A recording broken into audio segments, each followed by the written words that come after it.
I was sitting in the student lounge on a Tuesday afternoon, reviewing my quarterly portfolio performance on my laptop. The numbers were clean, dividend reinvestments tracking exactly where they needed to be, asset allocations still within my target ranges. I had a financial modeling exam the next morning, but I'd blocked out this hour every week for the past 3 years. It was routine. The call came in at 2:47 p.m. The screen showed the university registrar's office. I answered expecting a reminder about graduation paperwork or a question about my transcript request. Instead, the voice on the other end was formal, uncomfortable. "We received withdrawal paperwork with your mother's signature," she said. I asked her to repeat that. She did. My mother had submitted formal withdrawal forms to the university, claiming financial hardship. The registrar explained that the documents included a letter stating I had requested a leave of absence due to my inability to continue paying tuition. I asked if I could see the documents. She said they were processing them now, but that parental withdrawal was permitted under FAFSA dependency guidelines if financial responsibility documentation was on file. I was 22, a senior 3 months from graduation. I asked if they could hold processing for 48 hours while I reviewed the claim. She agreed. I thanked her, hung up, and opened my email. I didn't call my mother. I sent a meeting request to the University Council's office and copied the financial aid director.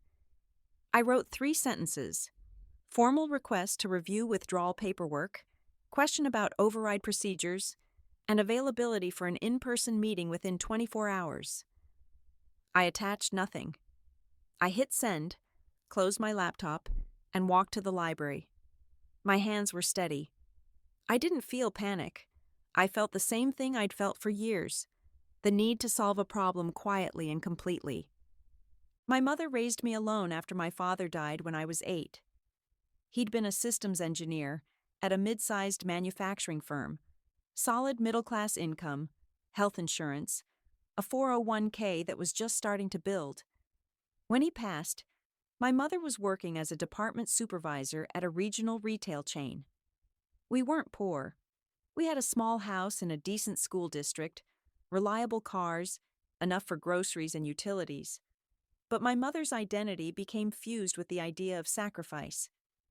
She reminded me constantly of what she'd given up: vacations she didn't take, clothes she didn't buy, promotions she didn't pursue because she needed to be home when I got back from school. I heard it so often that it became background noise, like the hum of the refrigerator. She reviewed every report card, every test score, every assignment. In high school, she controlled my social calendar entirely. I wasn't allowed to go anywhere without advance approval, written itinerary, and a check-in call. When I got a part-time job at 16 stocking shelves at a grocery store, she required weekly budget reports. I had to account for every dollar I earned.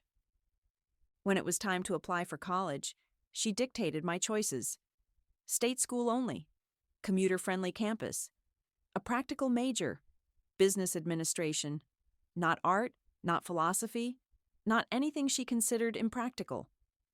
I complied. I didn't argue. I didn't push back.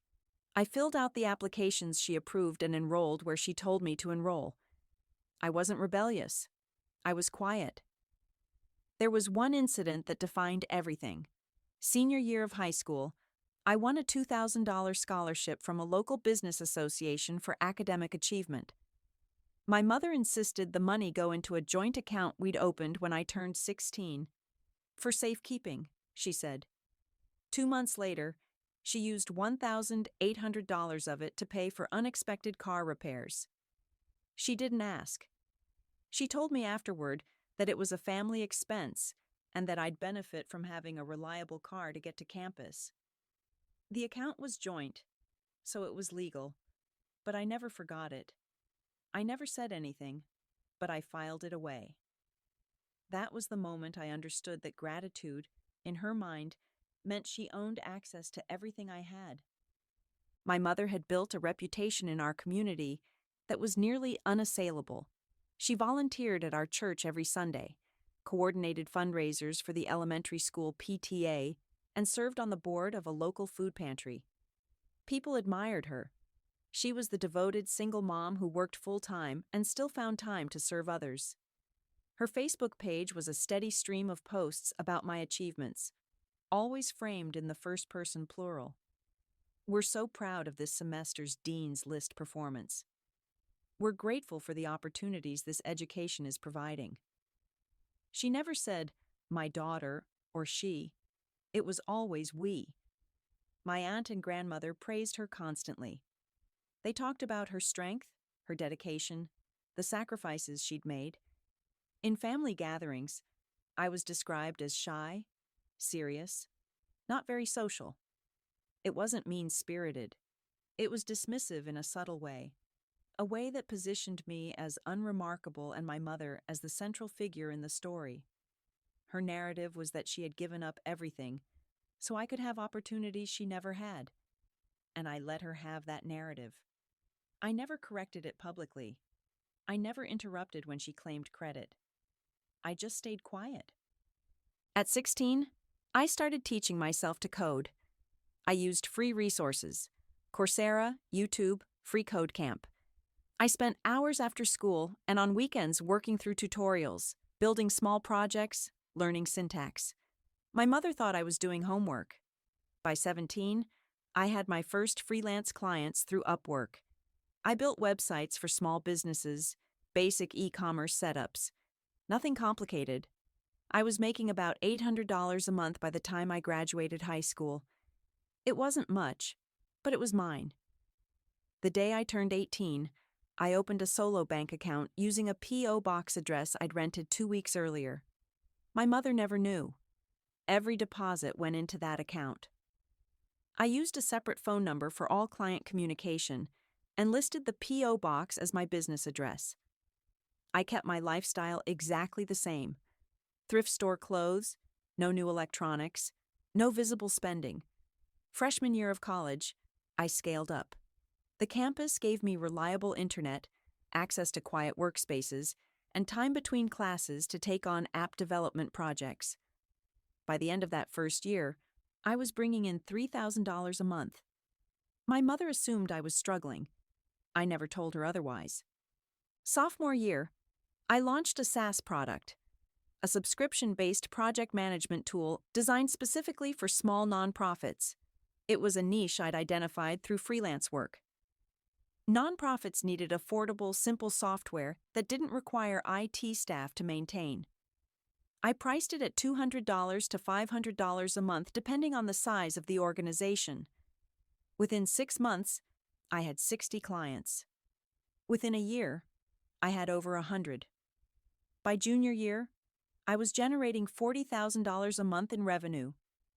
I hired 2 contract developers to handle feature requests and customer support. The business was scalable, predictable, and required less than 10 hours of my time per week. By the time I started my senior year, I had $1.2 million in liquid assets and was pulling in $60,000 a month in passive income. I still lived in the same dorm room. I still drove the same used Honda Civic I'd bought for $4,500 3 years earlier. I still shopped at thrift stores. My tuition was paid in full every semester via wire transfer from my business account. My mother thought financial aid covered it. I never corrected her. I met with the registrar and university counsel 2 days after the phone call. I brought 6 years of tax returns, business registration documents, and proof of every tuition payment I'd made since freshman year. The registrar was sympathetic. She explained that my mother's withdrawal form claimed financial hardship and included a letter with my forged signature stating that I'd requested a voluntary leave of absence. She said the university required a notarized counterstatement to override a parental withdrawal when dependency status applied. I slid the documents across the table. The counsel reviewed them in silence for several minutes. She noted that my mother's financial hardship claim was provably false. She acknowledged that the forged signature was potentially fraudulent, but said that unless I wanted to pursue legal action, the university considered it a family matter. I didn't react. I asked a single question. if a donor's family member files fraudulent paperwork, does that affect donor relations? The counsel paused. She asked me to clarify my donor status. I explained that I'd been making anonymous $10,000 donations to the university's scholarship fund every year since sophomore year. 3 years, $30,000 total. The donations were on record, processed through the advancement office. I also disclosed that I'd established a $500,000 endowment for first-generation students, managed through a community foundation with the university named as beneficiary. The counsel's expression changed immediately. She closed the folder, excused herself, and returned 10 minutes later with the VP of advancement. The case was no longer a registrar issue. It was now a donor relations matter. The VP assured me that the withdrawal would not be processed and that the university would handle the situation with full discretion. I thanked them and left. I still hadn't called my mother. I called her that evening. I asked why she'd filed withdrawal paperwork. She didn't hesitate. She said I'd been distant, secretive, unavailable. She said I didn't appreciate what she'd done for me. She said she was pulling me out of school so I could understand consequences. She said I could finish my degree later, after I'd learned some respect. I asked if she'd forged my signature on the request letter. She didn't answer directly. She said, "I'm your mother. I know what you need. You'll thank me later." I told her I'd handled the paperwork and that she wouldn't be able to withdraw me. I said we'd talk after graduation. Then I hung up. I didn't argue. I didn't explain. I didn't tell her about the money, the business, or the endowment. Over the next 2 days, she sent 47 text messages. I read every one. I didn't reply to any of them. The VP of advancement invited me to a private meeting the following week. She wanted to clarify my donor intent given the family dispute. I agreed to meet, but requested that the registrar and counsel also attend. She agreed. During the meeting, she mentioned that the university's annual donor recognition event was scheduled for the following month. She asked if I wanted to remain anonymous. I asked who else would be invited. She listed the attendees: major donors, faculty, board members, and families of donors if requested. I made an unusual request. I asked her to invite my mother as my guest. I told her not to explain why, just to say the university wanted to honor the families of students. The VP looked uncomfortable. I clarified that I wanted my mother to attend without knowing anything about the donor list or the nature of the event. I framed it as an opportunity for family healing. The VP hesitated, but agreed. She said she'd send a formal invitation. I gave her one condition. If my mother asked in advance who the donors were, the VP should tell her the list was confidential. A week later, my mother received an embossed invitation in the mail with an RSVP card. She called me, excited. She thought it was a generic appreciation event for student families. I told her I'd see her there. The event was held in the university's historic donor hall. 80 people attended. Everyone wore formal attire. My mother arrived wearing her best church dress, the navy one she reserved for holidays. She was visibly proud to be there. She assumed she was being recognized as a supportive parent. We sat at an assigned table. She made small talk with the couple next to us. She told them how hard it had been to raise me alone, how proud she was that I was about to graduate, how she'd gotten me back on track after a difficult semester. I didn't correct her. The university president gave opening remarks and began recognizing donors by tier: bronze, silver, gold, platinum. Bronze donors had given $10,000 to $50,000. Silver was $50,000 to $100,000. Gold was $100,000 to $250,000. Platinum was $500,000 and above. There were 3 names in the platinum tier. Mine was the third. The president read my full legal name. He described the endowment as having been established anonymously at age 19. supporting 12 first-generation students to date. He called me the youngest major donor in the university's history. My mother's face went blank. She looked at me, then at the stage, then at the program in her hands. I stood, walked to the stage, and shook the president's hand. I didn't give a speech. I nodded and returned to my seat. My mother's hands were shaking. She didn't say anything. After the ceremony, the VP of Advancement approached our table. She thanked me personally and asked about my future giving plans. She mentioned that I'd pledged $1.2 million in assets over the next decade. My mother heard every word. She sat in silence. She didn't scream. She didn't make a scene. She just stared at the table. When the VP walked away, my mother tried to speak. I said, "We'll talk later, not here." She left 20 minutes before the event ended. She texted me that night. "Why didn't you tell me? I could have helped. We could have done this together." I didn't reply. 3 days passed. She called my aunt, who had also received an event announcement and seen my name in the program. My aunt called her and asked directly, "You tried to withdraw her from school while she was funding scholarships?" I didn't tell my aunt anything. The truth circulated on its own. My mother's social circle started asking questions. Photos from the event appeared on the university's Facebook page. Church friends commented. People she'd known for years saw the posts and put the pieces together. My mother could no longer claim financial hardship. She could no longer claim I was dependent on her. The narrative she'd built for 2 decades crumbled in less than a week. I didn't add to it. I didn't post anything. I didn't send messages. I just let the information exist. 6 weeks later, I graduated summa cum laude. My mother attended the ceremony. She sat in the back. She didn't take pictures. She didn't come to the stage. She left immediately after.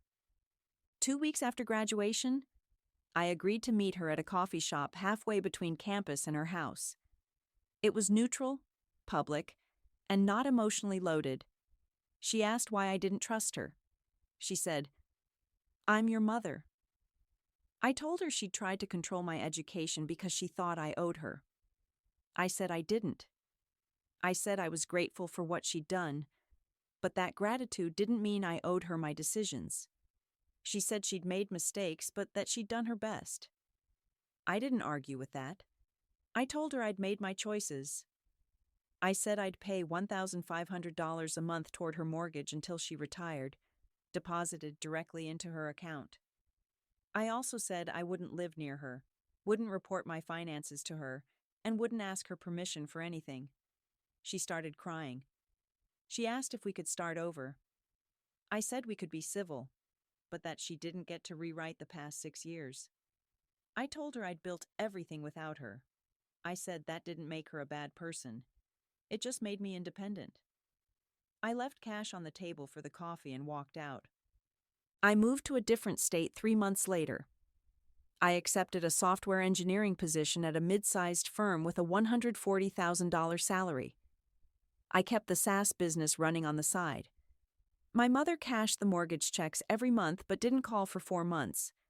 My aunt reached out once, asking me to give my mother time. I agreed but didn't initiate contact.